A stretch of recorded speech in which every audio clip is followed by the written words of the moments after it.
I'm not Matthew Buckley Smith, but you are listening to SLEERICKETS.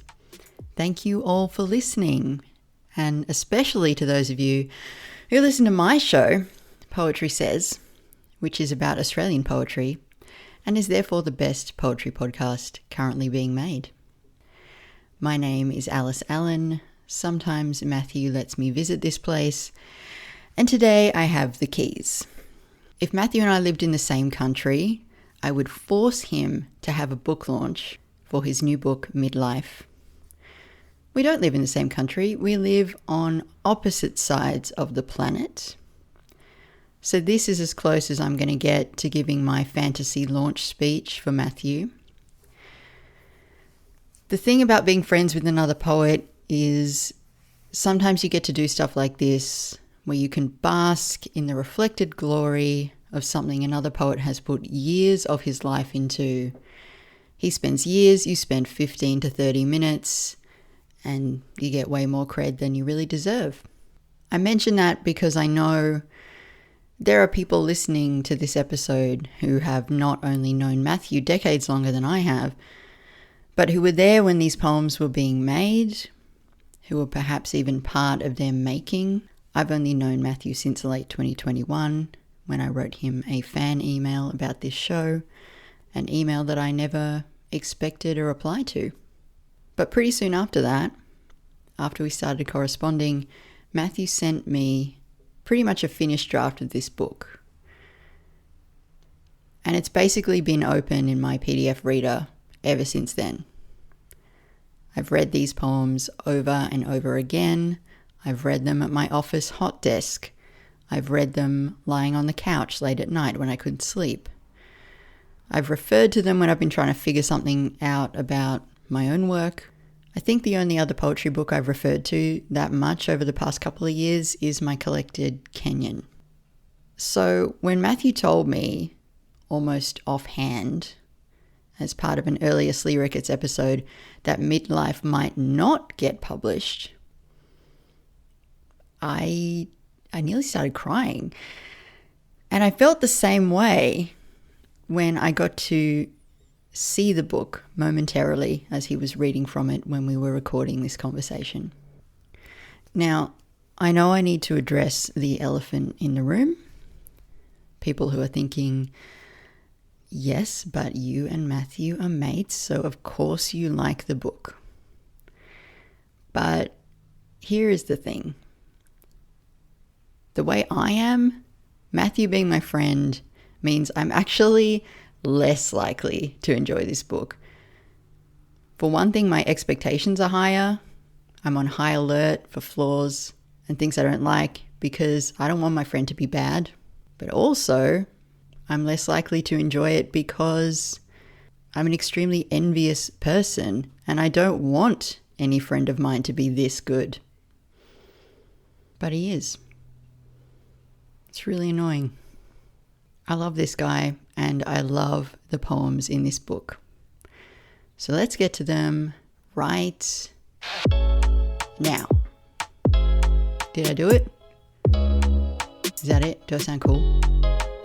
All right, so the way I'm going to do this is I'm going to ask you to read a poem and then I'm going to ask you semi-related questions, not questions about the poems themselves, really. But before I do any of that, I want your immediate responses to these paragraphs from this article that was published yesterday in the New York Times, headline of which is "Midlife Doesn't Have to Be a Crisis." Did you see this? No, I didn't. No. Okay, well, I'm going to read a little bit and feel free to interrupt me when you get irate enough. Okay. All right. I'm not going to read very much. I don't need to. Is this written by one of the two Brookses, Arthur Brooks or David Brooks? No, Both it's by someone called Jancy Dunn. Oh, okay. A new offender. Jancy writes, midlife, which according to the American Psychological Association spans from 36 to 64, is Who lives to be 128? That's what I want to know. That's not midlife. Is known as a high-stress era of lost youth, declining health, job pressures, and caretaking. This is all true, but I still like it.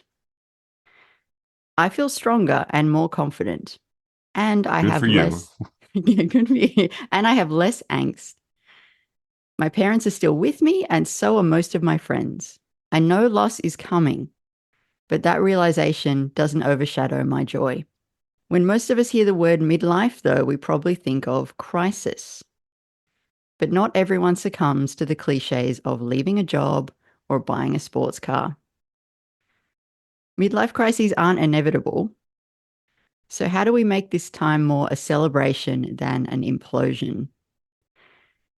Would you like to know the 4 tips that she has? I mean, but this is just like stuff like feelings I have. Like that's the title of this. Like, what is this? Like, what on what authority is any of this being said? This is just like some stuff she thinks about her own life. Yeah, I don't know. well, Jancy seems like a woman's name. I don't know if that's accurate. yeah, Jancy, but Jancy's stronger, confident, and has less angst, so I guess we should listen to her. Like definitionally, you're not stronger, Jancy. Like you were stronger in your 20s. Like, sorry, that's like true for everybody. We were all stronger in our 20s. So, you're not stronger, but I'm glad you feel stronger.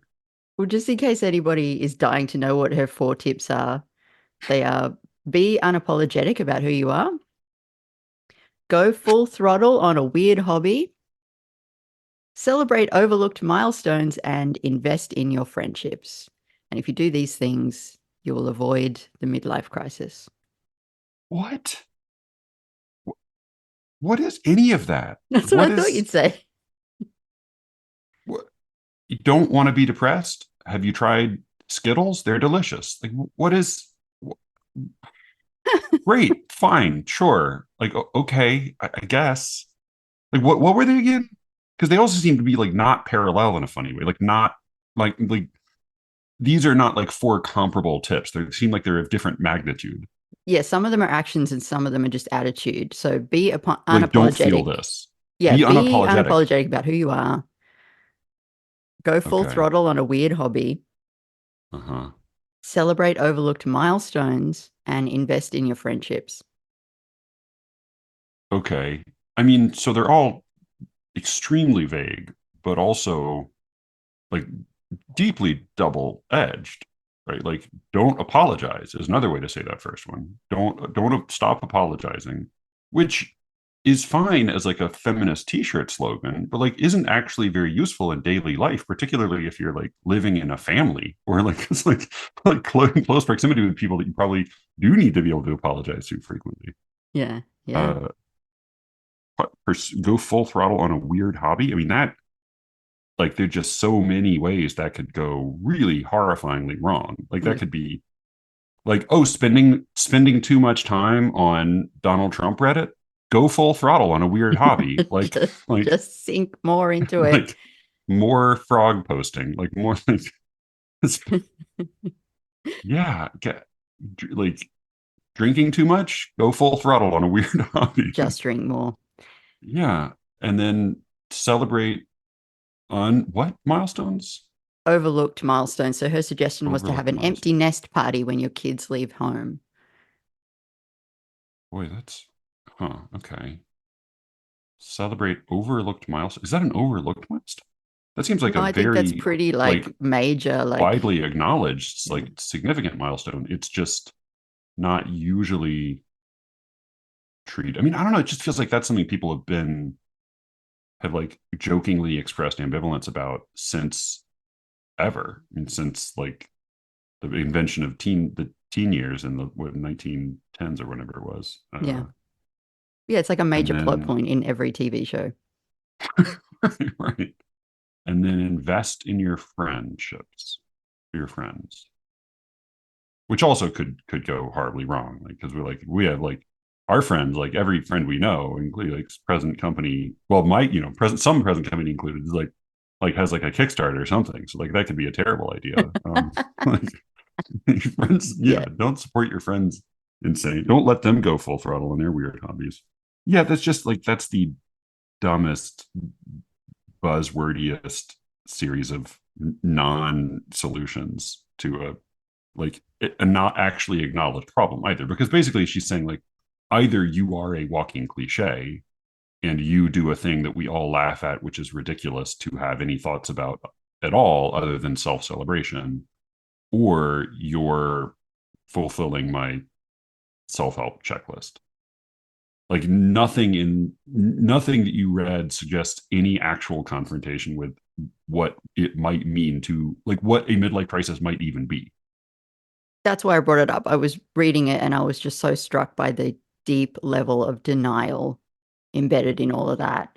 And that lurks in almost any advice column that I seem to read these days, and in a lot of writing as well. You're not really one for denial, though.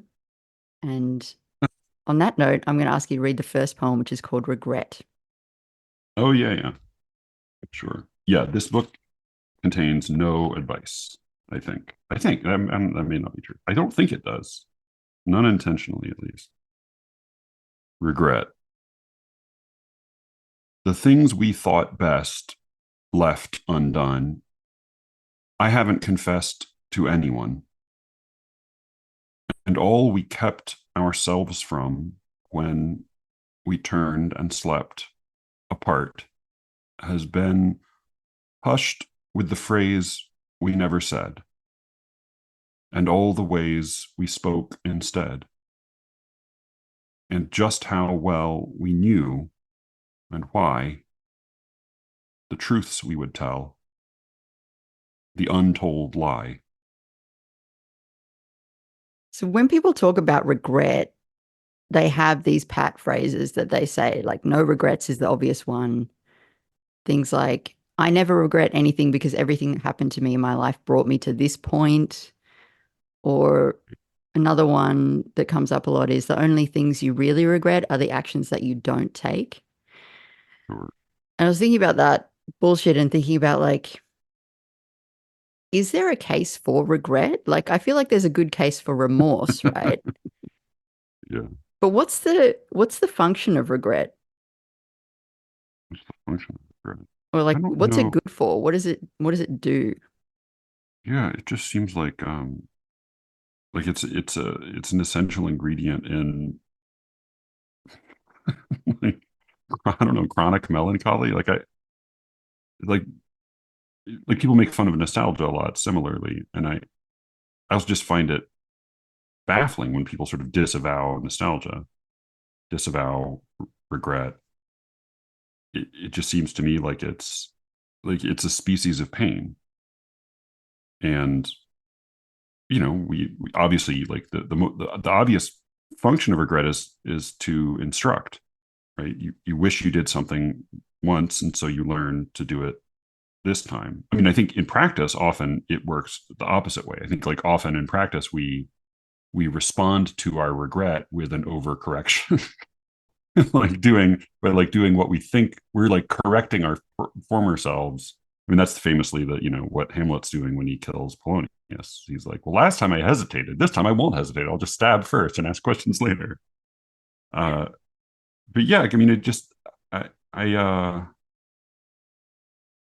I'm so bad at I'm so, I'm so bad at talking about feelings, but it does seem like, particularly if you write, so much of what you're doing is just trying to frankly acknowledge and articulate those feelings, or really to try to provoke them elsewhere. I mean, I wrote that poem just in, like, a state of you know deep self-tormenting regret, and it was just like, it was satisfying to give it some kind of form, though I'm uh I cringe slightly at the suggestion. I mean, not cringe, but, like, I can't help but, like, note that it actually is not, like, technically it should say clause, not phrase, but um Oh, I was thinking about that, honestly. Like, I'm so glad you brought that up. yeah, but Are I like you, the rhyme. Yeah. yeah. Are you familiar with the movie Looper? Hmm. Yeah. I was thinking about that because I was thinking about the poems about actions that aren't taken. So, say you're Bruce Willis and you get to go and talk to your younger self and you get him to take one action. What are you going to Yeah. get him to do? Well, I think in that movie the action is, like, shoot me, shoot your older self. in the head without taking the bag off. Uh, yeah, I don't know. I I mean, didn't know how I you were going to think answer that question, but that is not what I expected. right, yeah, I think that's the plot of that movie. But uh, I I don't. It's funny. I've like made a case against advice in general because it's very hard to compare lives. I find though I can't even necessarily imagine giving myself advice. I mean, there are things I do regret, but it also feels like turning that into actual advice retrospectively becomes a kind of a nonsensical exercise. I think that the Bruce Willis time travel movie from which I take most of my wisdom on human emotion and regret is 12 Monkeys, because that's one in which there is no changing the past. There is only the satisfaction of an eternal loop. And it's in the end when he is in fact bleeding out that he kind of recognizes what the shape of his entire life has been, and Right. it's been unchangeable from the get-go, but it has had a sort of an aesthetic glory to it. See, I thought you were going to say Die Hard, but okay. Does he time travel in that movie? No. No. Yeah. Well, maybe yeah. That's the true Camus. Like that's the true existentialist Bruce Willis movie. Like there is no time travel. There is no change or regret. There's only moving forward and killing Russian terrorists or whatever they are. All right, I'm going to get you to read the next one. Shea Bovary. Chez Bovary. And it just because didn't learn French growing up. Those who don't know, chez is a word that is a bizarre word. It means like at the house of, like that's how they use it. At the house of Bovary. So chez Bovary. I should not say this here, and wouldn't if I thought you'd listen somewhere else. Behind the bedroom's blank shut blinds, perhaps, or in the kitchen over a glass of something cool and clear, or outside walking underneath the poplars, damp leaves bruised and bandage lank, or wherever one is meant to say what one believes.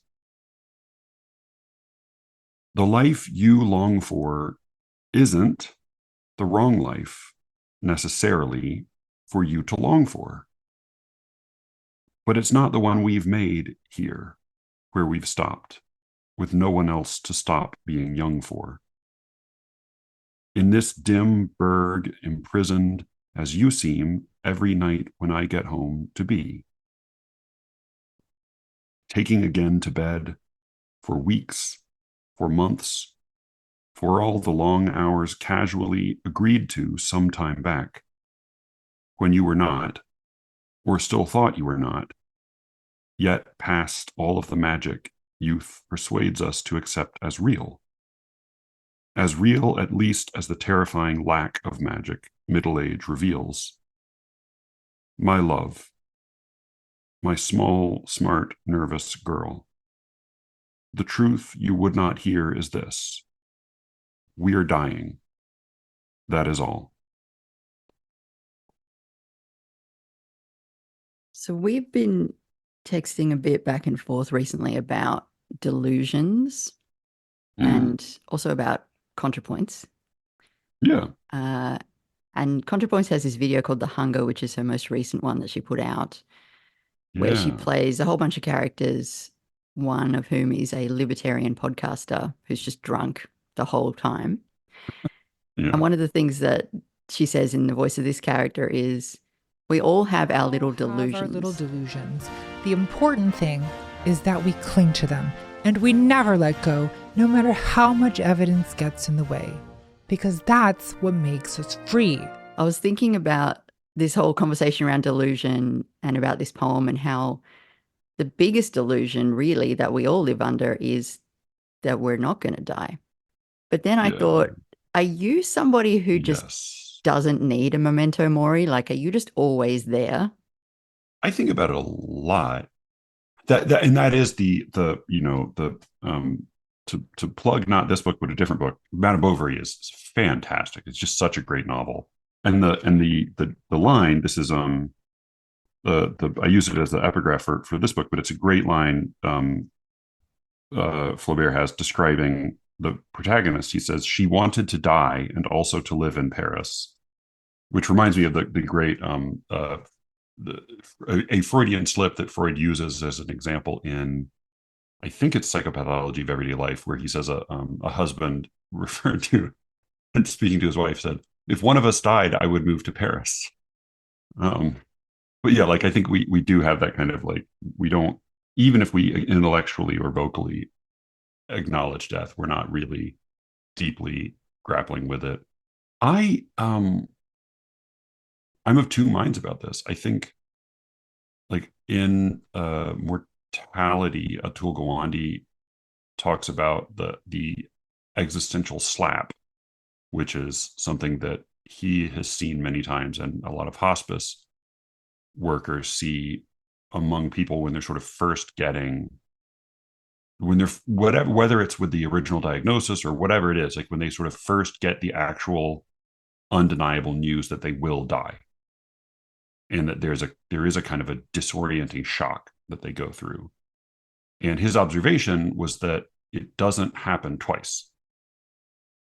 You get it and you digest it, and then it doesn't, you may experience fear of death, you may experience shock or horror, but you're not going to have the same kind of dizziness in that acknowledgement that you did the first time. And I don't know if that's true, for one thing, but I do think like there are different people go through different versions of this at different ages. And they're like, I remember back when people used to have to get chickenpox, which, like, thank God, what a merciful vaccine. And chickenpox, for the most part, like, you can have it and get over it, and it's not terrible, though it does, can be bad in some cases. But remember, the thing I heard was that if you had a very mild case of chickenpox, then you could get it again. Like, otherwise, if you had it properly, or thankfully if you're vaccinated, you won't ever get it again. But if you'd had a very, very mild case early on, then you could maybe get it again later. I wonder about the existential slap that way, because I feel like there probably are different periods in people's lives when they go through something like this. And a lot of people go through a version in childhood. And I mean, I think that's quite common. I don't think I actually did. Like, I don't think I really did have that experience the way I've heard other people talk about it as a child. I had a rip-roaring version of it in my 20s that feels to me like a slightly different thing again than most people seem to have. Was that related to loss of faith? Yeah. It was a whole big walloping thing all at once, and loss of cigarettes, which is the deepest loss of all. Terrible. Like, yeah, like I think like maybe not getting a case of it when I was a little kid allowed me to have a much bigger case of it in my adulthood, but then that feels like it's been different than like other people my age have gone through quite. In what way? Well, like when I think I'm still like I think about death a lot, and I think about aging a lot, and decay and loss a lot. And I think like that, yes, more so than most people. And even like the oh, but I don't like to think about that. Or, like, I remember, like, there's a thing that when I was a kid, I would see sometimes in a movie or a cartoon or something, there would be some representation of death or loss or physical mutilation that would be comical, but in form, but it would like haunt me. Like, there was a thing in The Simpsons where like the Homer had a dream where he got his head punched and it flew off of his body, and it like really, really haunted me. Or there were things I read in books they weren't even necessarily like especially grisly things. They would just be like, there's something funny about them, and they would really get to me. I feel like I hear that more from people my age now, not necessarily, I mean, not with silly things, but like with like people obsessively reading about certain kinds of violence taking place. Like I see people having that experience now. And to me, that was an experience that preceded a deep like a bone deep reckoning with death. And I don't have that. It doesn't shake me in the same way now. Even like when I have had diagnoses that I thought like, oh shit, I actually am going to die. Like I had a bad weekend where I thought like, oh, 100% they found bone cancer throughout like most of the bones in my body. And I'm like, I do not have a long time to live. And I had to wait a weekend to get a follow up on that. And the first thing I did was make a reading list. Like it doesn't, I mean, it bothered me, but I was like, all right, I need to make a reading list. I need to like figure out what's going on with my books. I need to make a bunch of recordings for my daughters. I need to like, what, okay. So it just, I'm not saying that I'm immune to the fear of death. And I think probably there is something to being in the immediate presence of it that's always going to be really scary. But I do feel like I have had a really strong vaccine. I've had a really heavy inoculation of it. And it's not even that it's like I'm proof against it now. It's more like it's just in my system. That makes sense. Yeah. All right, I'm going to ask you to read a longer poem now. Yeah. Egg and Dart. Sure. So just because I always have such a hard time following long poems, I'll just say like this is a guy in a vague version of Renaissance Italy who works in a sculpture studio talking about being in the studio and the work he does. And Egg and Dart is a specific kind of design that is included around the edges of sculpture sometimes. So that just like I find it helpful to get an orientation. So this is Egg and Dart, and it's for R in the book. That's Ryan Wilson. Egg and Dart. Here in the studio, everything has its place, and every man his tools and given task. I am the one that makes the egg and dart. Outsiders seldom recognize the term. It names the trim on certain walls and columns, sometimes around the edge of a relief, that alternates an oval with a bar forever in a perfect marble band, the excellence of which is not being seen. You have not seen it many times before. Next time, perhaps, you will not think of me, the nobody who gives this nothing shape, the oldest in our studio by far, apart from the old master, just my senior, as in the first days, by a few short years, the length of an apprenticeship for most. My master's own apprenticeship concluded, perhaps too early, with a masterpiece, a seraph in a doorway, gazing on a child Madonna shrouded like a crone. Her misery suspended by the word the angel brings of joy soon to be born, and soon thereafter fixed upon a cross. The scene was carved from one pink marble slab, the maker hardly older than the maid. It is a wonder. Go sometime and see. 4 decades since have not produced the like. Such is my master's failure, justly grand, as mine is justly slight enough to keep within the margins where I've made a life of egg and dart and egg and dart and egg. Sometimes a seraph or a curlicue alters the line, a blossom now and then. Brief variations on a constant theme. I make the new boys practice till they weep. For them, I'm yet no different than the master. Another beard, another marble hand. The older ones know better. Egg and dart, they loathe and gladly shirk, and cannot think of anything but being soon beyond it. They make good sport of me, the knave of darts, Methuselah, the master's wife, his mother. Each cohort think their cleverness the first. Some have, it's true, known something of success.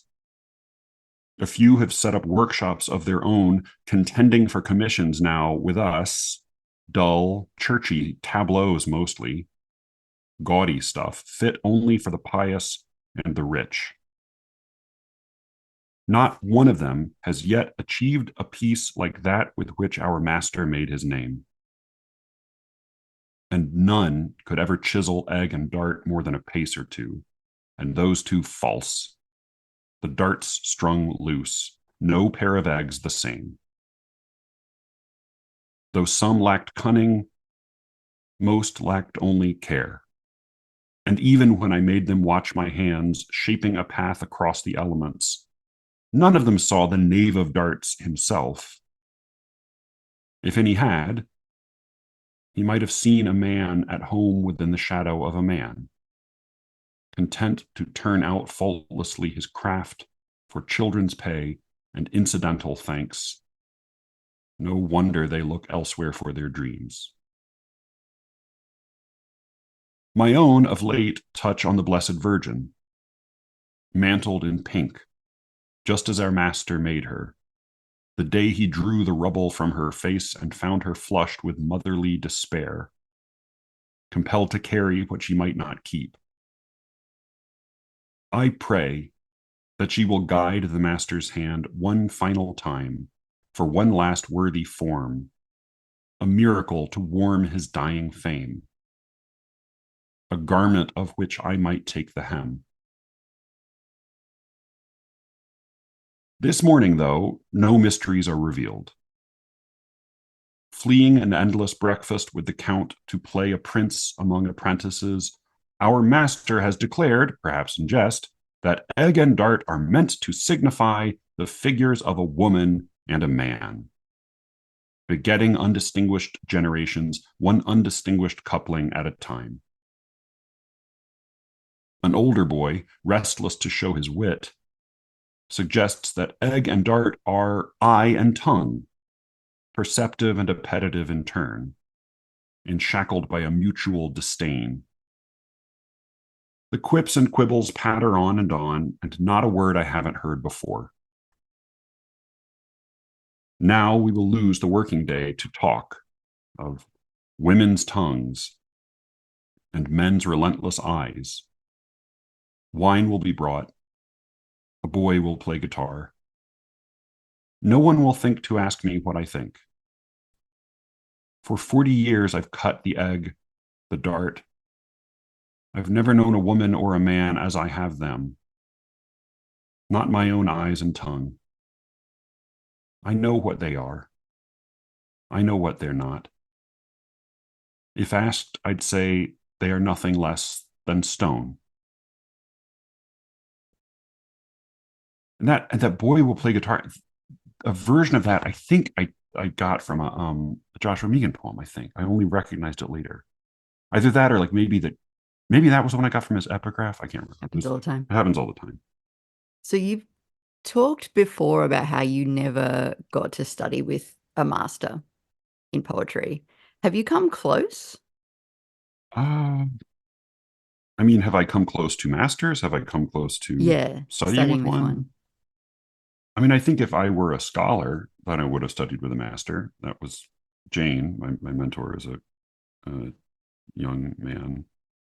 She didn't write poems, but she was a great teacher and reader and writer of scholarly work, and knew a lot of poets and writers. I mean, I've known some poets I admire and revere, and even studying with Greg Williamson and Mary Jo Salter, I think they have mastery of their work, but I did in neither case were they my master. Like I had some workshops with them and some classes, and they tossed some things at me, but yeah, I don't neither. It was both. It was a combination of their work was not the work that was my North Star, but also relationship we had was not that kind of relationship. I don't know. I mean, I think at this point I'm probably too. It's like people who stay single for a really long time, like the kind of relationship they might have really later in life, it's just not going to be the normal kind. Like it's not going to be. Their things have been shaped for them in a way that like I think maybe there was a time when I could have met somebody and it would have worked out that way, but I quickly became, emotionally deformed enough that it wasn't going to happen. Okay. I asked our co-host for some help with some of these questions, and I texted Brian and I said, hey, can you think of some funny questions to ask Matthew? And Brian was like, why don't you go super sincere? Like, why don't you ask him, who is your hero? Who's my hero? Yeah. Yeah, that is a good, sincere question, Brian. I thought he was going to ask you about my deep V-necks that I wore in graduate school. I don't know that I have heroes. I mean, I just have people I revere, deeply admire, and they're mostly writers, mostly dead, not all. Yeah, I don't even like I do have in some ways a stereotypical like vision of my own dad, like not the Mark Twain line is he, when I was a child, my father was a god. When I was a young man, he was a fool. And now that now that I'm older, he's just as smart as I am. And so like there's certainly some of that, but I think even with him, like he's an artist and an architect. And language is, if anything, like not especially his strong suit, though he is a reader. But yeah, like it was never exactly modeling.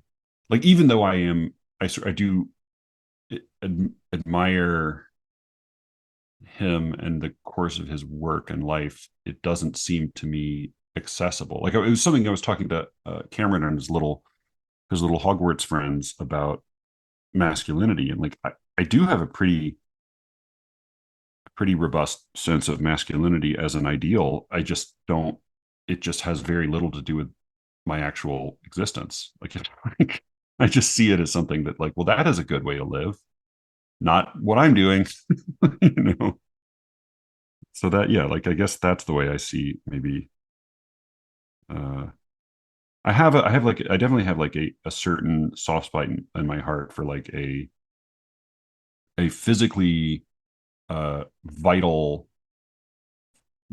50-year-old bald man with like a loud voice and strong opinions. Like that's a figure I do have that sort of has like an archetypal power in my imagination from rounding out all of the different ages of my own experience of my dad and all the the opinionated bald men and his among his brothers and so forth. Right.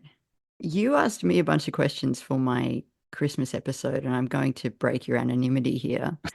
I appreciated I got to be John Forbes. Of course you did. I was touched. Yeah. I was thinking about how this poem is about what it takes. And in that episode, you asked me what I think was a joking question, but maybe a little bit serious. Mm-hmm. What should a poet be willing to sacrifice to write poetry? Yeah. I reckon people ask the questions they want to be asked. So now I'm asking you. Yeah. I mean, I there were questions I don't have good answers for, but I wonder about. And I do think that is, like Cameron mentioned, like talking to his friend about like she didn't know what she was going to do with her life, and like his response was like, well, I don't know either, but I do know what matters to me. Like I do know what thing I care about that matters to me to do, and like regardless of what I do with my life, I'm going to be writing. And similarly for me, when I've been asked, like, oh, where do you see yourself in 5 years? What kind of how do you imagine, where would you want to live? What kind of house would you want to live in? What kind of life would you want to have? Do you want to be married? Kid? My answers to all those are like, yeah, I don't know. It kind of depends. We'll see. Like, I want to be writing. Like, that's what, like, I want to be writing. I want to be writing the best work I can. That's the thing. That's the constant. And so I think there are different kinds of ambition. And for some people, it's really important to identify specifically what it is you're after. Like, what's your vision board? What do you, I think vision boards are obviously fundamentally ridiculous and funny concept, but I know that they are, real things for people. And sometimes they can be, people get some value out of them. I'm going to hide my vision board. I mean, it's like my daughter's, like they're having her make vision boards in class, which is wild to me because, it's the opposite of what we would have been doing at that age. But like, I think, yeah, for some people, it can be really valuable to envision what you want. I think for people who know what they want to be doing, want to be, particularly, I guess, artists, it may be less about envisioning what you want. And I feel like maybe athletes too, I could imagine this similar, like, what you want to be doing. What you don't know is like what the larger context of that is going to be. But what you might need to figure out in lieu of all of the stuff on the vision board is what you're willing to do without, like what you're willing to give up. And I know what I have in many, like I know many of the things I have given up, and I'm not at all at peace with that. Like I don't at all feel like it's a thing that like it always blows my mind when I see some think piece on parenting, and they'll say like, oh well, we spoke to some people who with different kinds of experiences to represent all the different ways parents can be now, and we hear some stay-at-home dads we spoke to, and they talk, and they're always like really positive and self-affirming, and like they talk about how great it is and how like it's so silly when people don't think this is a viable choice. My thought is like, who are these people?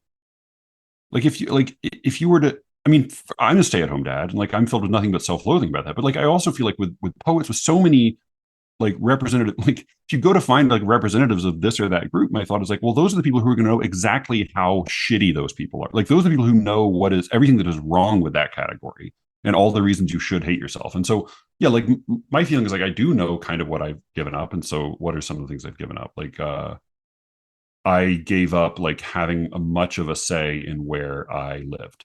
I gave up a sense of security about having any meaning in my life or self-respect or a sense of like social standing. Yeah, I think that's like that sums up much of it. I mean, I was very fortunate in other ways to be able to have like good healthcare and a lovely family that I love and enjoy being around. And that was sort of like those were like lucky strokes, I think. But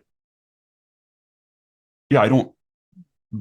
My response to that isn't like, oh, and that's what a poet should be willing to give up. That's just like, well, that's how things ended up for me. I don't know. I don't know what a poet should be willing to give up. I truly don't know. Because I'm never convinced that the way I did it was the right way to do it. But you seem deceptively wise. You give off the impression of somebody who's really wise. So despite knowing you that as well as I do, I keep being fooled by the veneer of wisdom. Yeah, I think you know the truth, Matthew. Let me get you to read the next poem. Sure. Natural prosody. Yeah. This is about a teacher of mine who's really good English teacher, Clark Cloyd. And there's one funny inconsistency, which is that I went to a hippie progressive school where we didn't wear shoes and we sat on couches and stuff like that. There were some desks in some rooms, but mostly it was tables and couches. And so we called all the teachers by their first names, but because I know that's a really weird thing, and it feels weird to use it as a convention in poetry, I pretended that we did not do that in this poem. And prosody is just the study of meter. Natural prosody for Clark Cloyd. The late September afternoon's decline, the same almost as 20 years ago. A younger man might take it as a sign, The way I took the clean iambic line my ninth grade English teacher stood below, the late September afternoon's decline. Mr. C, favorite of many and of mine, loved poems more than a poet. So much so, a younger man might take it as a sign. Most lights are meant to wink and not to shine, he told us, laughing as he let us know the late September afternoon's decline was his own work, a single verse, and fine. His one example, one ex animo. A younger man might take it as a sign. Some disappointments happen by design. Things grow a while, and then they cease to grow. The late September afternoon's decline. A younger man might take it as a sign. An ex animo just means from the soul, literally, but out of the soul. But we use it as, from the heart. I also went to a progressive high school where the only rule was no bare feet. We were allowed to smoke. Probably a good rule, generally speaking. Especially with all the insane like insects and things you have down there. Just spiders left, right, running everywhere. No bare feet. Yeah. We're allowed to smoke. We're allowed to call our teachers by their first names. And smoke. I envy you that. There was a school in Atlanta where you could smoke, but not mine. Yeah, it was fantastic. So my theory is that when you go to a school like that, when you have fewer rules, you actually get up to less mischief. But did you get up to any serious mischief while you were at that school? No, my friends did. I was friends with bad kids. I mean, what did they do? I think they probably wouldn't want me saying some of it because it's illegal, but they broke into some places and they stole some things. And they were also very good at using computers. Okay. But yeah, so of the 3.5 guys I spent a lot of time around in high school, 3 were expelled or left by senior year. Wow. So you were like, were you the cover? It was like the same thing with the being mistaken for a drug dealer, where I was just too oblivious and I was the only one who wasn't really into computers and who wasn't on the math team because I wasn't really good at math, but I was friends with them and hung out with them and liked them, but I was just sort of not cool. So they didn't generally include me in their illegal stuff. I went to a very strict Catholic school up until the second I went to this very progressive high school. So that, for me, the freedom to wear what I wanted to wear and have my hair be the way I wanted it to be, and just to do a lot of crazy writing. I was, being able to do writing and do plays and things in a way I wanted was amazing. And so we broke a lot of rules in putting on play. We had no faculty sponsored, so we put on all sorts of stuff and did all sorts of things from an artistic point of view that was against the rules, I guess, technically, but they more or less let us get away with it. But I didn't get up to actual mischief. I'm breaking my rule here about asking about the poem, but what was it about Mr. C? Why was he everybody's favorite?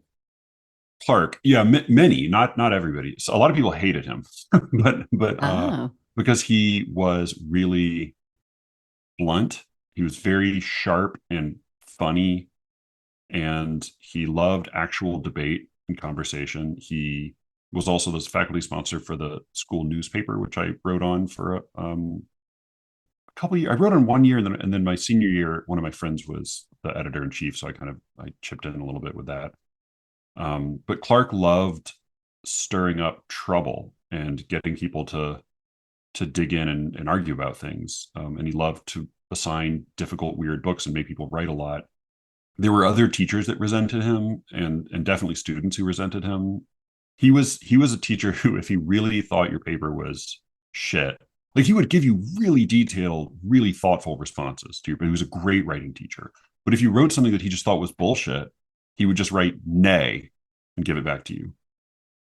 Whoa. Like NAY, no. Like, that's it. So Clark was he did not he did not suffer fools, but I think both my siblings had him after me, and yeah, the students who got along with him really loved him, and I took a few classes with him over the 4 years there. All right, I'm going to get you to read the last poem in the book. Okay, yeah. And the title is taken from the subhead of a chapter in The Origin of Species, which, if you don't already know, it's just an exquisitely well-written book. Darwin was he's just a beautiful writer, and he has a point of contention for some creationists for a while was, what good is half an eye or half a wing? Like, we don't, like, there's certain elements, there's certain organs, certain, functions of certain bodies that are unimaginable as like the product of progressive steps along the way. They could only have been, they're irreducibly complex, and they could only have come into existence through, spontaneous, design, top-down design. And he addressed this question in 1859 in the chapter subtitled "Organs of Extreme Perfection." And his answer is, in part, that like half an eye is worth a lot more than no eye. And half a wing is worth a lot more than no wing. And so those animals survive. An organ of extreme perfection. We'll never know where every part is from. Though it was from your mother's side you took your nose and second toe, and from mine come your cowlick and your constant worried look.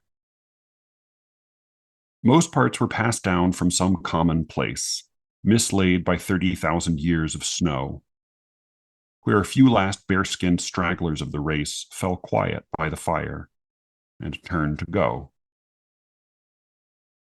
Before that, other deaths shaped other parts. Unlucky hunters spared you clumsy feet, and 100 billion slightly fainter hearts lost time against your own impatient beat.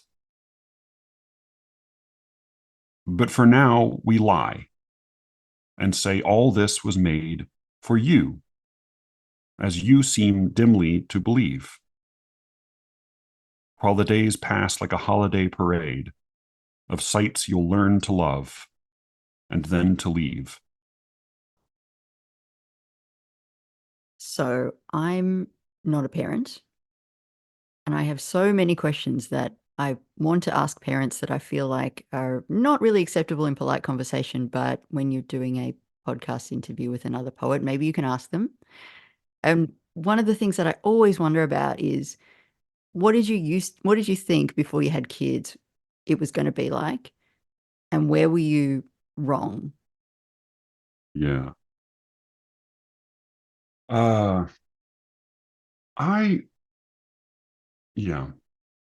think the line I used with my brother was that before I had kids, I thought it would be like designing and building my own utopia.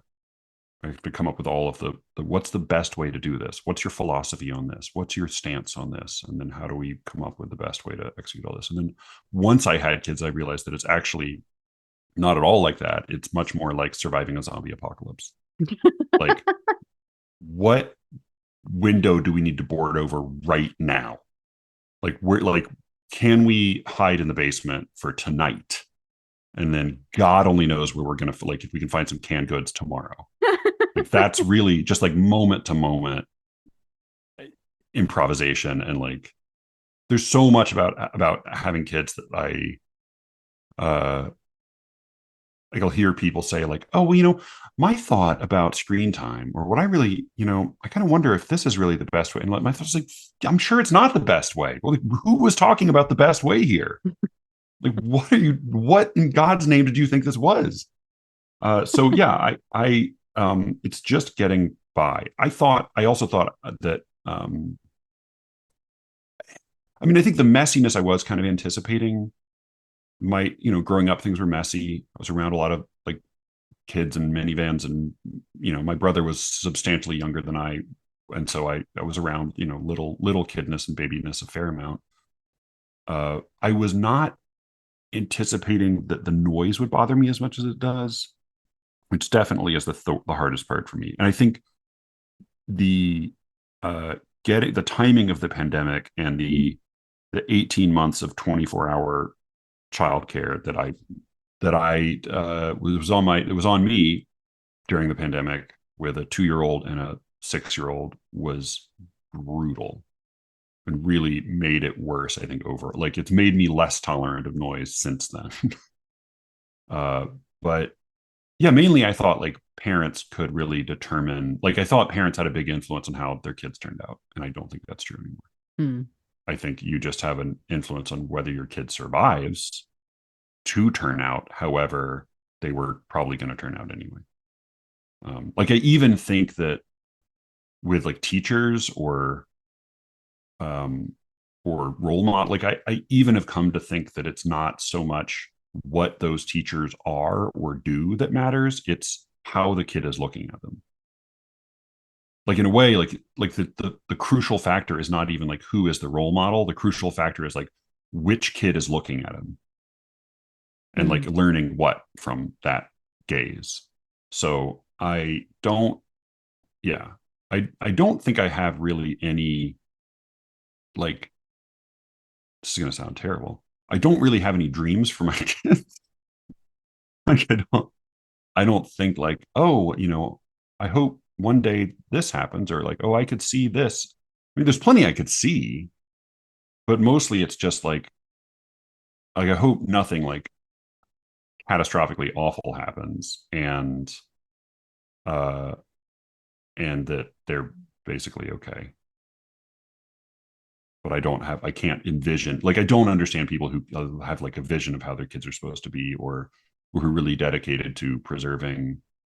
Like my response to, I also think like we were just a little more comfortable with chaos than Joanna's family was. And so like my response to anything going wrong is like, well, of course it went wrong, because everything always goes wrong all the time. It's like the original Star Wars trilogy's response to like technology, which is like, let's see if we can get this baby up and running one last time. Like that's my response to like all plans and technology and schedules and everything. Just like, we made it here today. She's got it where it counts.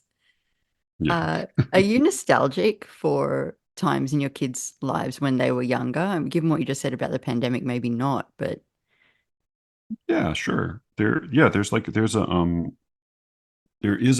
quality of babiness is, it's like ambergris. Like it's so precious. It's almost like trades outside the market. Like you can't, and it does change over, like as your kids begin to be able to talk and begin to do all these other wonderful things, and like, holy shit, it is such a relief when they start to not need diapers. They're all of these great reliefs as they become more autonomous, but the loss of babiness is something that, you're inconsolable. Like you can't. I do really understand. I mean, the thing is, like, I've always liked babies. Like I've always really liked babies and been good with my type. I think I mentioned this to you in New York. Like, if I could design a target audience for people I would be reliably able to please and get along with, it would be made up exclusively of babies, dogs, and crazy people. Like babies, dogs, and crazy, and like really crazy people. Like babies, dogs, and crazy people, I'm great with, and I always have been, and I love them, and they get me, and we get along great. But yeah, baby, like I definitely have nostalgia for some of the, when like Josie was born, she was the 9th percentile for baby size, baby weight. She was premature and she was really tiny. Her head was like a base, but it was like fit into my hand like easily, her whole head. wow. And I was the night guy up most nights with her, and I would just zip her up in my hoodie and her little face would be poking out. And I would just like carry her or rock her or walk around the house with her tucked in there. And, yeah, like I certainly miss that. I also though, like I have a pretty good close relationship to both my dog. Like I see them and hold them and cuddle them a lot, and like I'm involved, and I just like spend a lot of time around them. So I do feel nostalgia, but I don't. But like I also enjoy all of their weirdness and like the peculiarity of the ages that they are, which is great in its own way. Yeah, Those are all my questions. good questions. But I do have a bunch of bonus questions here Please, yeah. from our inimitable co-hosts. I have one from Cameron and just a lot from Brian. I don't know if I'm going to ask you all these because some of them are crazy. Cameron wants to know, if you had the power to make your book win the Pulitzer Prize, would you enact that power? Oh, well, I just like it's hard for me to identify like, what is that then? Like, what do you get? Like, what? Huh? I mean, I guess it's like you know that you've done it and the judges haven't chosen your book. But maybe the public thinks you won it. sure. So like that would allow. I mean, also that comes with like a $10,000 prize, I think. So that wouldn't hurt. Yeah, I mean, that's a question. It's like there's a great documentary made called, it has like an okay name. It's called like Unraveling or something, The Unraveling, but it's like a close study of this guy who got caught for financial crimes at the like right around the Bernie Madoff era, and he would not have gotten caught if there had not been a bunch of other stuff happening. And he makes the point that like he's like, yeah, I crossed the line, but you can't really know if you would cross it until it's presented to you.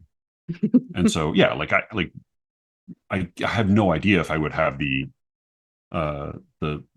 self-control to keep from taking that option. It's a pretty tempting option, except that I don't really know what I get out of it. Like I mean, I'd get money and fame. That's great, but like I don't know. Need more parameters, Cameron. Sorry, this is Yeah, I mean, because also yeah. like it like of the things that I might want for my writing, is winning the Pulitzer a main thing? Not again, like who could say no to that? But I don't trust I wouldn't trust it if I were doing it with a magic switch, but I also don't trust it as it is now. Like I don't think it's all that meaningful now. So I don't know. Yeah, like would I take free $10,000? I mean, probably, but like I don't. Yeah, it feels it feels hollow somehow. Like it feels hollow already. I don't. Okay, well, I know I need to let you go, so I want to ask you some of these crazy questions from Brian. Yeah, sure. Not all of them, though, Brian. Okay, what is your wife's favorite dress? Oh, she has a dress that she's worn a lot that is, I think, for a long time was her favorite. That was a black, uh, short. It was like short sleeve, not sleeveless, but like short sleeve. I want to say it's jersey, but like it's like it was sort of like slightly more robust t-shirt material. But it was sort of like a little above, like maybe 4 or 5 inches above the knees. Though for her, I mean, she's very, very tall, and so she has very long legs, and so normal length dresses or short dresses on her. Yeah, like that's probably her favorite. She did wear one the other day that was a kind of a hipster modest dress where it was sort of like it was very long sleeves and then in very long skirt, but it was sort of in a Florence Pugh way, right? She said, what did she say when she was walking out the door? Because she was going to a conference. She said, do I look like Mrs. Frizzle or do I look like sexy Mrs. Frizzle? Which is the Magic School Bus, if you know that series as a kid. Yeah, so like that's I think that's probably currently her favorite dress. Ellie's response when she saw her was, "Mommy, why do you look so pretty today?" Which was Aww. a really, really backhanded compliment. Like it was because it was a sincere question. It was like, no, but why do you look so pretty today? And it was like, well, thank you, but thank you. You know. Okay, this is a bizarre question unless it's not. How much money would you have made as a professional tennis player Do you regret not going down that path? I mean, probably none, right? Like, because almost nobody gets to be a professional tennis player. That's actually a real question for my wife, who was a very, very competitive youth tennis player and uh, quit that along with like violin and 10 other things when she went to go study English and writing at UNC and then became a doctor because she can only maintain like three major talents and life accomplishments at a time.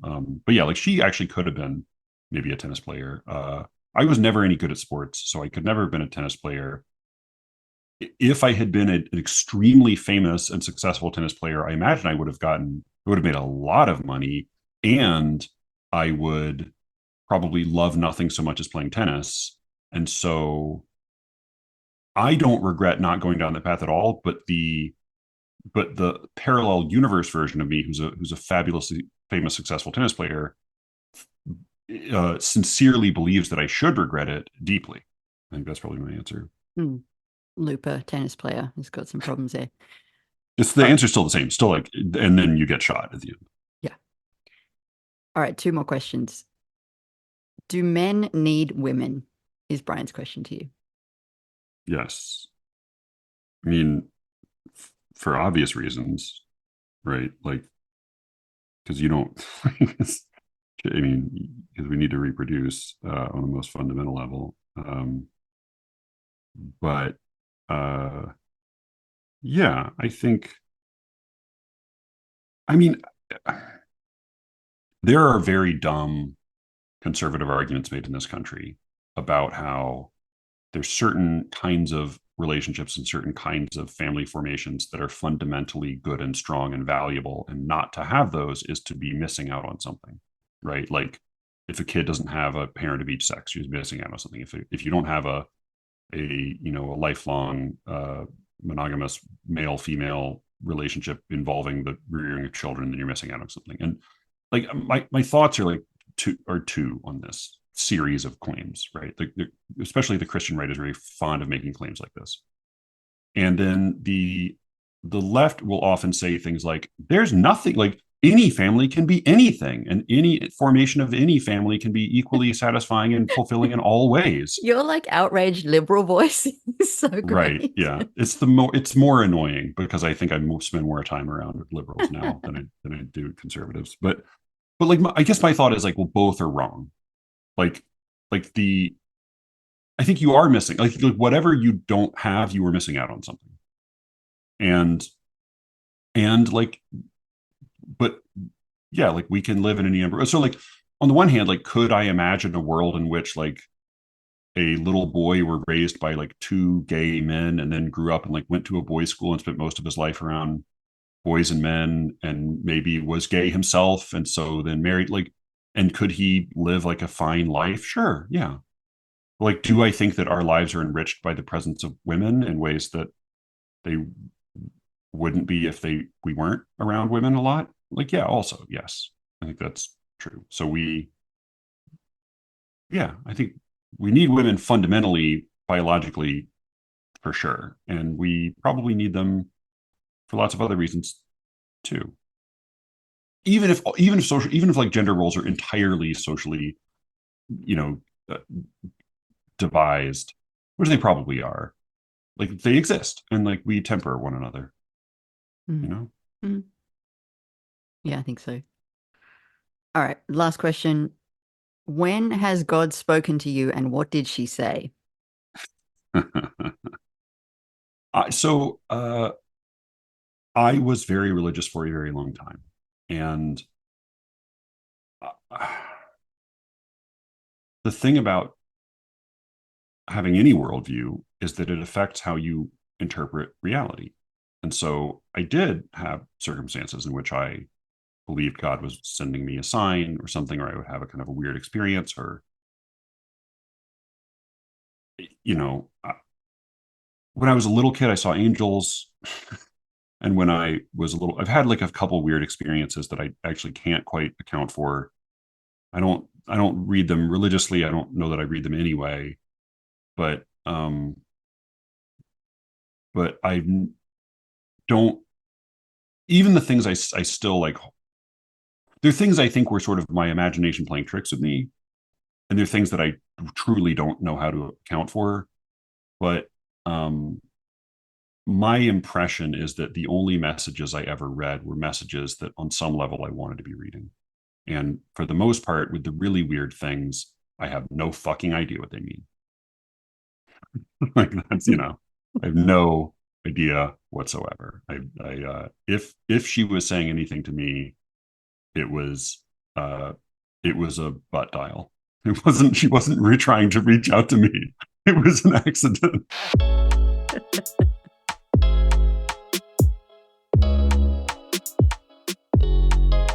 That was this week's show.